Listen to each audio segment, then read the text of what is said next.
déterminé à accompagner les autorités provinciales.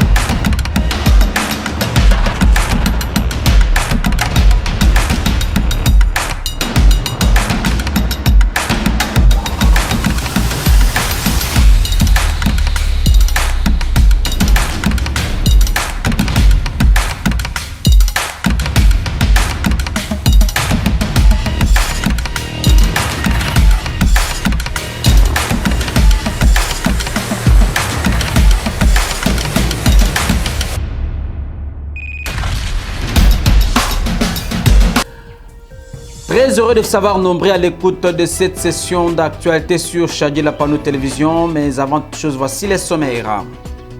Toutes les femmes et les filles, droit, égalité, autonomisation, voilà les thèmes au centre de la Journée internationale de la femme célébrée ce 8 mars 2025. Au Kasaï central, aucune activité n'est prévue. Et puis les zones occupées par l'M23 RDF seront bientôt libérées à Niabiondo et ses environs en territoire de Massissi. Nous sommes au nord Kivu. C'est ce que pense la population de ces coins. Ça a été dit au gouverneur militaire, le général Évariste Somo Kakule, par la société civile. Tels sont les principaux titres choisis pour cette édition du journal sur Chadi Lapano. Restez branchés pour suivre le détail. Encore une fois de plus, bienvenue et bonne fête à toutes les femmes qui fêtent leur journée aujourd'hui, 8 mars 2025. Il faut retenir que cette journée a été officialisée en 1997 par l'Organisation des Nations Unies. La journée pour les droits des femmes couvre plusieurs événements avec comme objectif de célébrer les avancées des droits des femmes. Le 8 mars 2025 est célébré sous le thème « Pour toutes les femmes et les filles, droit, égalité, autonomisation ». Le thème de cette année appelle à une action susceptible de favoriser l'égalité des droits, du pouvoir et chances pour toutes les femmes. Et au Kasaï central, même si aucune activité n'est prévue à cette occasion, le projet Transform a lancé vendredi une série de formations à l'intention des femmes entrepreneurs de la ville de Kananga. L'activité organisée dans le cadre du projet Transform a eu lieu dans l'enceinte de Félicité Hôtel, présidée par le gouverneur de province Joseph Moïse Kambulunkonko. Selon la chef d'antenne de cette structure au Kasaï central, plus de 4000 femmes seront formées sur la promotion de l'entrepreneuriat et à l'initiative personnelle. Suivez d'autres précisions avec Madame Clotilde Mouape, chef d'antenne du projet Transform au Kasaï central, dans cet extrait choisi par Pierre Love Mukendi. Pour circonscrire l'activité d'aujourd'hui, c'est l'activité qui concerne la sous-composante 1.1, les sous-composantes 1.1 qui concerne la professionnalisation des femmes entrepreneurs et la sous-composante 1.2 qui concerne la formation et la subvention que le projet Transform va octroyer aux nouvelles entreprises. Aujourd'hui, après un processus d'identification et d'enregistrement des femmes micro-entrepreneurs et des nouvelles entreprises, ces deux catégories ont connu cette activité. Et maintenant, après cette activité, il y a eu publication des bénéficiaires qui sont sélectionnés par le projet, notamment les femmes micro-entrepreneurs et les nouvelles entreprises. Après la publication, il y a un grand travail qui se fait même actuellement pour les femmes micro-entrepreneurs, c'est la mobilisation. En quelque sorte, c'est les contrôles physiques pour s'assurer que ces femmes existent réellement, effectivement. Et du côté nouvelle entreprise, c'est la même chose qu'on a aussi, que le projet a introduit. Et aujourd'hui, là, c'était un grand événement pour le projet Transform qui a porté sur le lancement officiel de formation à l'intention des femmes micro-entrepreneurs qu'on appelle la formation à l'initiative personnelle ainsi que les FIP et la formation qui sera dispensée aux nouvelles entreprises qu'on appelle FOP qui signifie tout simplement la formation à la promotion de l'entrepreneuriat. Donc aujourd'hui, ça a été le lancement et les formations, comme on dit, vont commencer incessamment. Et puis autre chose, drame au Kasaï central, plus précisément dans le secteur d'Emboy, en territoire de Kazumba. Un conflit amoureux fait des dégâts, des morts et une vingtaine de maisons réduites en cendres. Le fait s'est produit mercredi à 19h dans la cité de Chibala. Selon des sources sur place, il s'agit d'une dispute entre un élève de degré terminal poignardé par un vendeur et consommateur de la boisson alcoolique au motif qu'il aurait aimé sa copine. Pierre Sosen Kambidi, député provincial de Sécoin, qui confirme cette information, lance un cri d'alarme au gouvernement provincial pour une assistance humanitaire aux personnes qui passent nuit à la Belle Étoile. Sosen Kambidi parle également de l'arrestation par la police du bourreau qui prenait déjà le large. Pierre Sosen Kambidi est dans cet extrait choisi par votre rédaction. C'est qu'il qu'il y a des incidents, malheureusement, qui ont provoqué mort d'homme. Donc c'était hier aux alentours de 19h à Tchibala, dans le secteur d'Emboui, en territoire de Kazumba, qui est mon fief électoral, où un incident entre deux jeunes, notamment un élève en classe terminale qui était en stage à Tchibala, et notre jeune, d'après la description qui nous a été faite, qui est spécialiste en consommation de boissons alcooliques, qui voulait arracher le téléphone de l'élève. L'élève s'est opposé et le gars, présenté comme consommateur attitré de boissons alcooliques, lui a administré un coup de poignard. L'élève a été immédiatement amené à l'hôpital de Tchibala. Malheureusement, l'élève est décédé. Et à la suite de cette mort brusque, la famille de l'élève a réagi et a brûlé le bilan que nous avons jusqu'à présent, 24 maisons, une église et un moulin. Voilà la situation ce matin, la situation. Nous avons fait un appel au calme. Nous regrettons parce que nous sommes en train de nous affairer à ce qu'on puisse enterrer dignement notre fils que nous venons de perdre à fleur d'âge, pour que la situation redevienne calme. Mais la bonne nouvelle aussi, c'est que la police a dû travailler avec la population et a réussi à arrêter le meurtrier présumé qui était déjà au niveau du village de Chamolombo, à 7 km de Tchibala. Il est entre-temps dans les mains de la police. Nous sommes en train de travailler avec le chef de secteur, c'est lui qui a réussi à identifier les 24 maisons brûlées. On est en train de faire à l'heure qu'il est un état des lieux pour permettre de voir ce qu'on peut faire dans l'urgence pour permettre aux familles d'avoir un abri en attendant qu'on puisse avoir des solutions dans la durée. Parce que pour l'instant, il faut peut-être trouver rapidement des bâches et trouver quelque chose parce qu'il y a des maisons, on a tout brûlé. Imaginez-vous que la situation est intervenue à 19h, donc beaucoup de gens étaient dans la distraction. Donc nous sommes en train de travailler avec les autorités sur place pour voir dans quelle mesure nous pouvons intervenir rapidement et nous engageons aussi le gouvernement provincial à faire diligence. Il faut que le gouvernement se démontre un peu plus à côté de la population. Nous avons une ministre chargée des affaires humanitaires. C'est l'occasion pour le gouvernement de démontrer qu'il est proche de la population en dépêchant un membre du gouvernement pour une assistance rapide à cette population qui aujourd'hui se retrouve dans la rue. Et puis, coup d'envoi mercredi à Kananga, chef-lieu de la province du Kasaï central, de la distribution gratuite et en masse de médicaments de lutte contre les maladies tropicales négligées. La cérémonie s'est déroulée dans la zone de santé de Katoka, située dans la commune du même nom. C'est le ministre provincial en charge des transports faisant intérim de son collègue de la santé en mission qui en a donné le ton en présence de plusieurs partenaires techniques et financiers. Emani Dimitri Kadioto pour les reportages.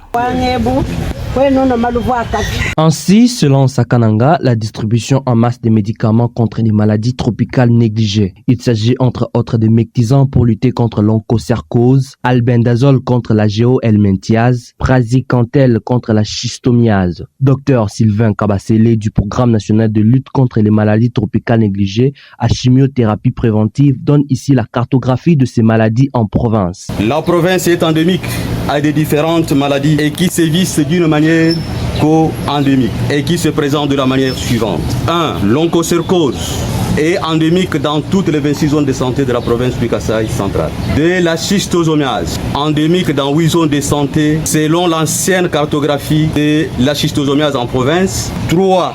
La province est endémique dans toutes les zones de santé de la province en géohelminthiase, sauf la zone de santé de Katoka.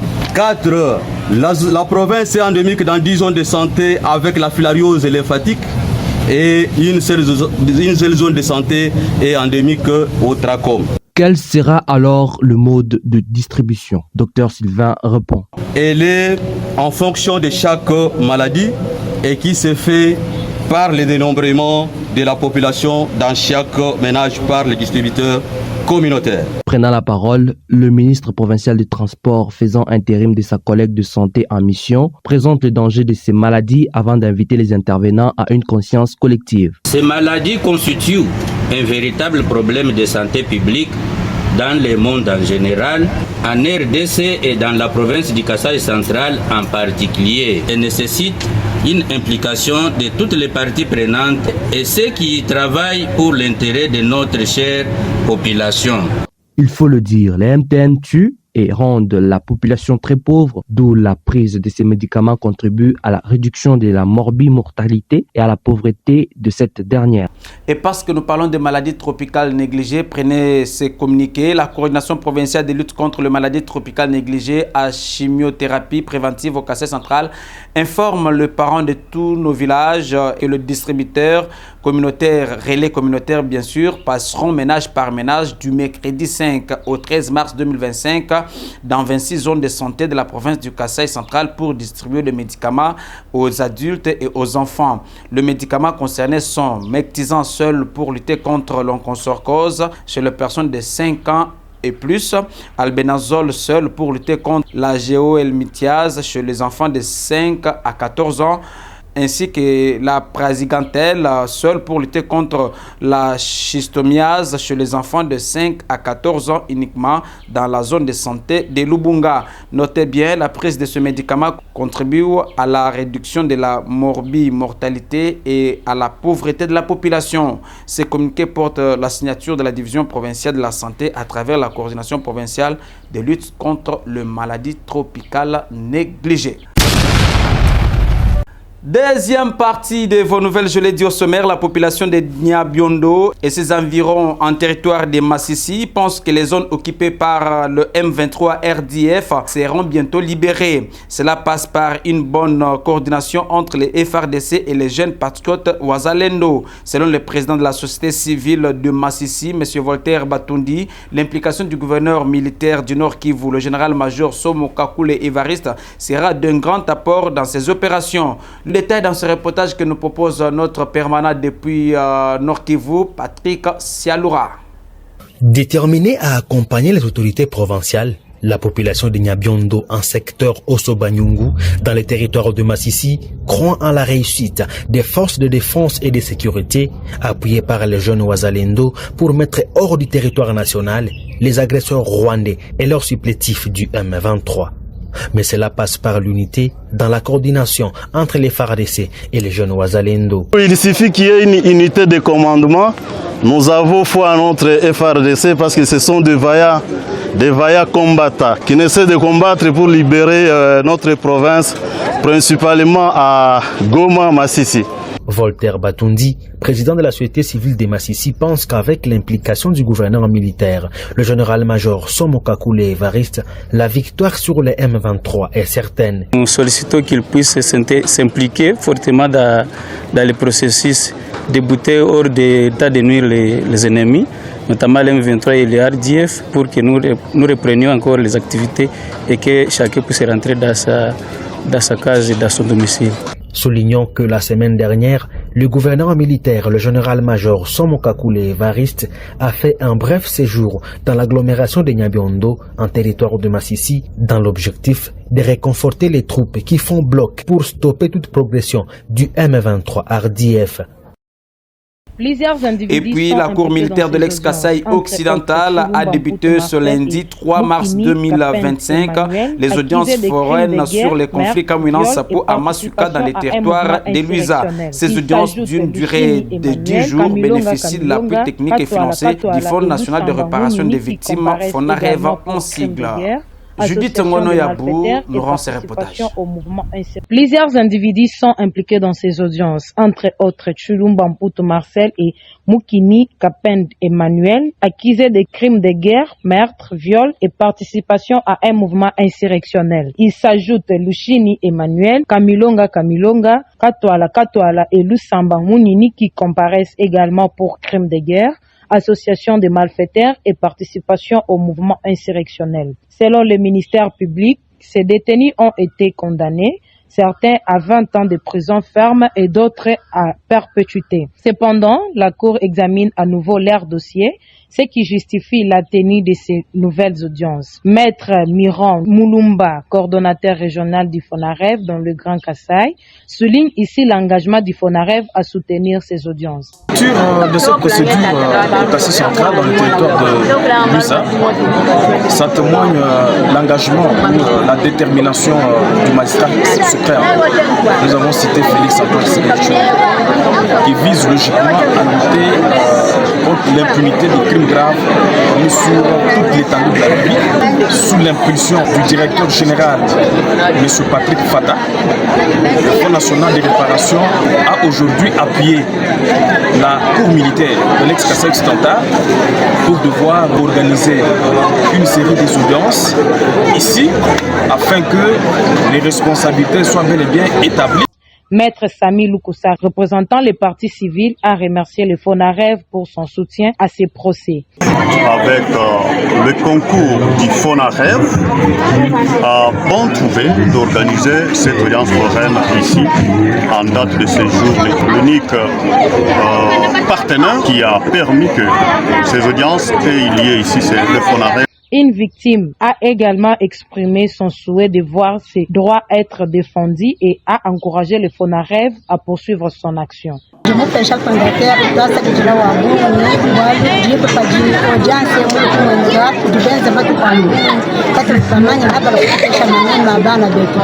Ces audiences foraines se concentrent sur le cas de l'assassinat du chef coutumier Mbangu, qui a été sauvagement tué et mutilé par les miliciens Kamouinan Sapou. Ces crimes avaient profondément choqué la population locale et avaient contribué à l'escalade de la violence. Nous sommes en éducation. La guerre dans l'Est de la République démocratique du Congo a impacté négativement le secteur de l'éducation. Alerte la ministre nationale Raïssa Mahalou Dinanga. 2500 écoles sont touchées, 1483 sont fermées et 35 détruites, 45 sans mobilier et 3 occupées par des groupes armés, affectant ainsi plus d'1 million d'enfants devenus déscolarisés. Certaines écoles servent même d'abri pour les déplacés ou des cimetières.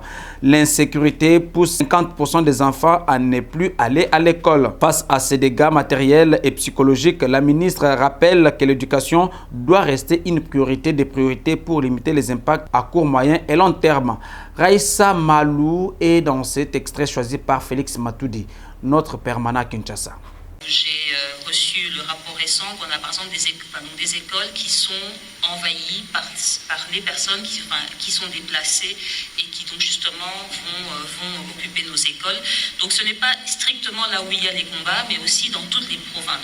Pour moi je dis les sous-divisions qui elles sont impactées. Et donc tous ces enfants en fait sont dans les 1,6 millions qui sont affectés par la crise.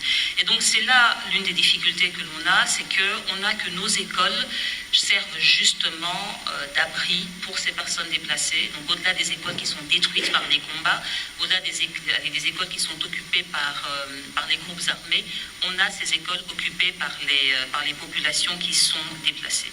Et donc ça fait que non seulement on a les enfants ou les écoles où les combats se passent qui sont perturbés, mais les enfants, les écoles où les combats ne sont pas arrivés sont aussi perturbés de la venue des personnes déplacées. Et donc on a un énorme impact au niveau de notre système éducatif. Je le rappelais au ministre Mouyaya, il faut savoir que chaque heure, chaque leçon qui n'est pas donnée à un enfant est une leçon perdue. Et qu'il est extrêmement difficile après de récupérer ce retard. Alors évidemment, ce n'est pas le même dans toutes les disciplines, il y a des disciplines où ça a d'autant plus d'impact. Et donc quand on empêche un enfant de suivre une éducation normale, on met à mal vraiment les connaissances, les compétences et les savoirs qu'il est en train d'apprendre. Alors justement, que fait le système éducatif pour pouvoir réagir à ça? On est en train de travailler avec notamment aussi les partenaires techniques et financiers et humanitaires. On va évidemment mettre en place l'enseignement à distance parce que ici, maintenant, c'est comment voir, définir l'essentiel et le voir dans le temps de l'année scolaire réduite, parce que c'est le cas.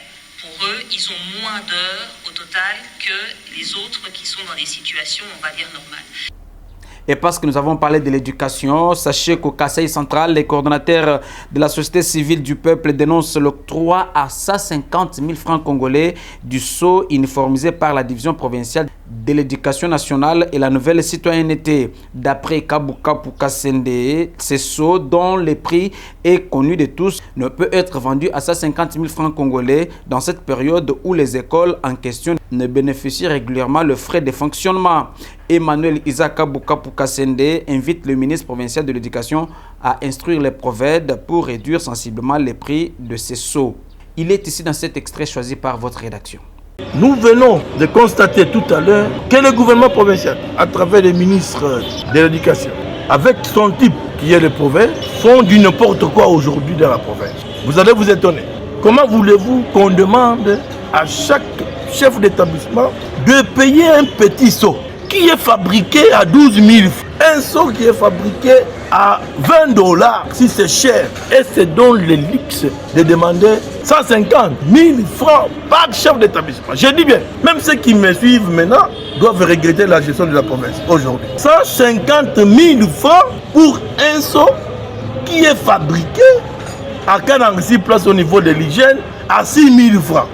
Donc nous disons que c'est du vol. Nous demandons à son excellence, monsieur le ministre de l'Éducation, d'instruire rapidement son prophète. Je viens maintenant demander aux chefs d'établissement qui n'ont pas encore donné jusqu'à aujourd'hui de ne rien donner. Je suis d'accord qu'on puisse uniformiser les sceaux à travers toutes les écoles, c'est bon. Mais pour quel prix par seau? C'est ça le problème. Parce que vous voulez demander, c'est bon. Mais lorsque vous demandez plus que ce qui est sur les terrains, sur les marchés, ça devient pratiquement du vol. Et toujours fidèle à sa ligne éditoriale, votre rédaction a tendu son micro au directeur provincial de l'éducation nationale et nouvelle citoyenneté. Monsieur Richard Pampagne Bomboko indique que ce sceau, qui est d'ailleurs donné à crédit, est fabriqué en vue de se conformer aux instructions du ministre national de l'éducation nationale visant à changer les abréviations, vu que le ministère a changé aussi les noms. Prophète de Richard invite par la même occasion ceux qui revendiquent que le prix est exorbitant d'aller les rencontrer pour des discussions afin de trouver un compromis. On l'écoute. Nous avons reçu l'ordre de Kinshasa. Le ministre national avait écrit, même le secrétaire général nous demanda de changer désormais l'abréviation. C'est EDU-NC. Et nous avons demandé à nos partenaires de changer. Les uns nous ont dit, et ils ont déjà changé à partir de l'ERSO. Mais les autres avaient des difficultés. Nous avions dit, voilà, nous allons parler avec les autorités, les ministères, pour voir comment nous pouvons chercher un fournisseur pour qu'il vienne vous donner un crédit et vous allez payer petit à petit pour que nous ayons tous une uniformité des sceaux. Et qu'ils viennent me voir. Je suis leur père. S'ils trouvent que c'est orbital, nous allons renégocier avec les fournisseurs parce que ce n'est pas nous qui fabriquons ces sceaux-là. C'est quelqu'un qui a accepté de nous donner un crédit. Mais s'ils trouvent que c'est orbital, parce que lui-même prend en charge, paye les frais et nous prenons, nous distribuons. S'ils trouvent que c'est exorbitant, qu'ils viennent, nous disent combien ils peuvent payer, mais c'est un crédit. Vous savez que l'histoire des crédits, ce n'est pas cash. Hein, pour les fournisseurs aussi. Ils proposent, nous allons décider si les fournisseurs sont d'accord, il n'y a pas de problème. Nous sommes ici pour mettre de l'ordre, pour qu'il y ait une uniformité. Dans les sous là, on a mis même les sous-divisions. Même les réseaux. Vous êtes catholique, on a mis catholique. Vous êtes SCP, on a mis SCP, 32e, ainsi de suite. Nous avons voulu que l'on retrouve, l'on identifie une école à partir du sceau. Et j'ajoute également que d'après les enquêtes menées, ce même sceau a été vendu par son prédécesseur aux sous-divisions à 100 $ américains. Prenons autre information dans ce journal. Des avancées significatives sont perceptibles dans l'exécution des travaux de construction et de modernisation de l'arène 1 Kananga-Kamoucha. Les progrès, les gros engins de l'entreprise arabe Contractor sont déjà à Benam Kangala en direction du rond-point Notre-Dame avec la pose de la couche de base. En visite d'inspection de ces travaux jeudi 6 mars 2025, le gouverneur Joseph Moïse Kamboulou-Konko, qui a partagé la joie de ses administrés pour ses pas décisifs, a encouragé la firme égyptienne à maintenir l'élan pour le respect des clauses du contrat. Plus de précisions dans ce reportage de la cellule de communication du gouvernorat. Exécutés par l'entreprise arabe Contractor, les travaux de construction et de modernisation de la route nationale numéro 1, tronçon Kananga-Moucha, ont atteint une vitesse de croisière. La firme égyptienne a franchi une autre étape importante dans sa nouvelle section ouverte au groupement de Benomukangala en direction du rond-point Notre-Dame avec la pose de la couche de base. Sourire aux lèvres, signe de satisfaction, le gouverneur des provinces, Joseph Moïse Kamboulo Nkonko, a constaté et salué ses progrès lors de sa visite d'inspection de ce jeudi 6 mars 2025. Ingénieur Osmi Sami, chef de la mission de contrôle du projet, qui a donné à l'autorité provinciale des explications sur la nature des travaux en cours, lui a garanti que les équipes mettent le boucher double en vue d'atteindre d'ici la saison sèche d'autres niveaux plus significatifs. On doit mettre plein gaz normalement pour encore augmenter le rythme. Là on est sur 1 km par semaine, donc ça va nous donner à peu près 4 km, mais après ça va augmenter normalement et on peut atteindre même 6-7. On veut améliorer l'aménagement, on veut faire des parkings de part et d'autre, car déjà à l'approche de PK 139 ou PK 138, il y a beaucoup de camions qui stationnent, il y a la marchandise de part et d'autre, tout ça on est en train de le prendre en considération. La détermination de Joseph Moïse Kamboulo Nkonko à suivre de près ces travaux est saluée par les centres kassaïens. Les habitants trouvés sur place encouragent leur gouverneur à garder cet élan du travail.